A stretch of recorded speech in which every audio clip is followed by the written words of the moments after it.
tonight, nearly half of the people who manage multi-million-dollar corporate budgets for a living will lie awake in the dark, panicking about their own personal bank accounts. When you check your bank balance at 3 a.m., you aren't looking at a math problem. You are trapped in a biological design. To be completely clear, today's cost of living crisis is a brutal historic reality. Groceries, rent, and bills are historically expensive, and that is a real math problem. But at night, your brain does something highly dishonest with those numbers. Why does the exact same debt that feels manageable at 2 p.m. feel completely catastrophic at 3 a.m.? Section 1. Night Brain Disconnect. The Neuroscience of Sleep. Okay, let's dive right into this. To really understand why our financial anxiety spikes so violently after midnight, we have to look closely at the neuroscience of sleep. We're going to unpack exactly what happens inside your head when those lights go out.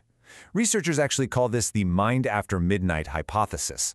See, during the biological night, your brain fundamentally changes how it operates. The prefrontal cortex, which is the logical, rational decision-making center of your brain, well, it actually dials down its activity. It's essentially off duty. But at the exact same time, your amygdala, that emotional threat detection alarm system, becomes completely hyperactive. So you're operating with a highly sensitive alarm and absolutely no logical brakes to slow it down. And this brilliantly illustrates why nighttime worry feels so incredibly intense. Because let's face it, money in our modern world literally represents our basic survival, right? Our food, our shelter, our safety.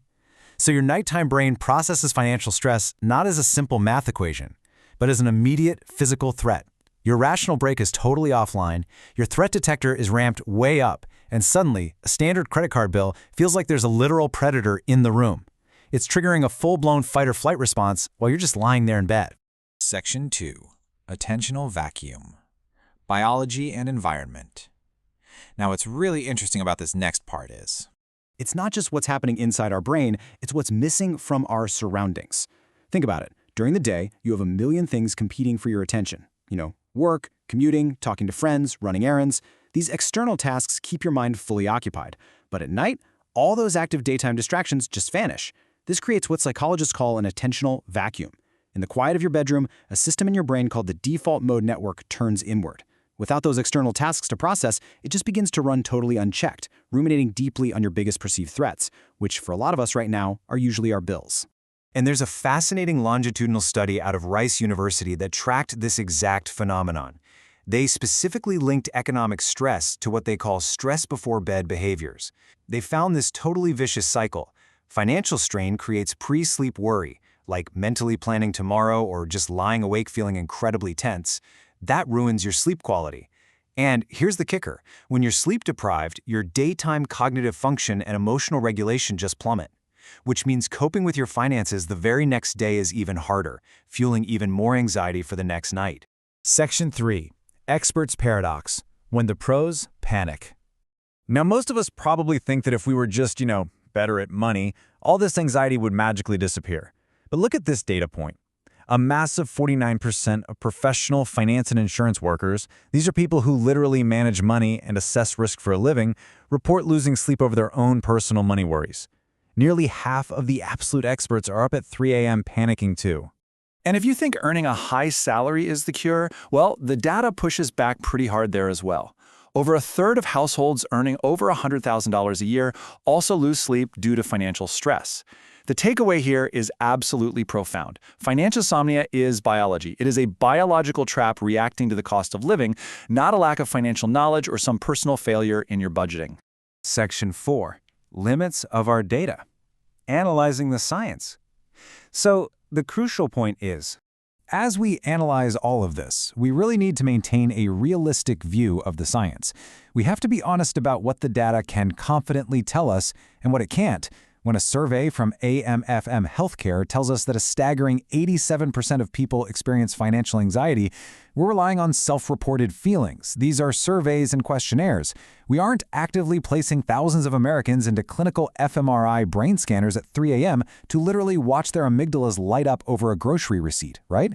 We're measuring the psychological fallout through the real, lived experiences people share with researchers. We also have to acknowledge a hard truth about income.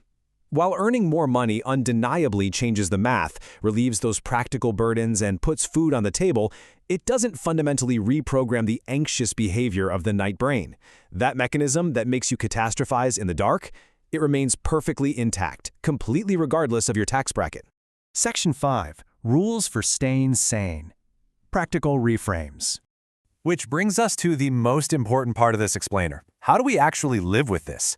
And look, we aren't going to lean into any toxic positivity here. We're focusing entirely on behavioral reality and practical reframes to protect your rest. Step 1. Refuse to do math in the dark. Just don't do it. Your brain is temporarily compromised. Do not trust the numbers you calculate at 3 a.m. Step 2. Get it out of your emotional brain. Write your worries down on physical pen and paper. Do not look at a glowing phone screen, which is just going to stimulate your brain even further. Put the threat on paper and leave it right there on the nightstand. Step 3. Separate what you can control right this second from what you absolutely cannot. Psychology experts working on the front lines of this stressflation offer even more daytime strategies to protect your nighttime peace. They say to name the specific worry to strip away its power. Actually budget for self-care, even if it's literally just taking a walk outside. Set a strict window for checking economic news so you aren't doom scrolling right before bed. And finally, sleep medicine specialists highly suggest scheduling 30 minutes of active, daytime problem solving. Basically, deal with the math when your prefrontal cortex is fully awake and in charge, so your brain doesn't feel the need to do it at midnight. When you panic about money at 3 a.m., it's not because your bank account changed in the dark, it's because your brain's logical control center fell asleep before your emotional alarm system did.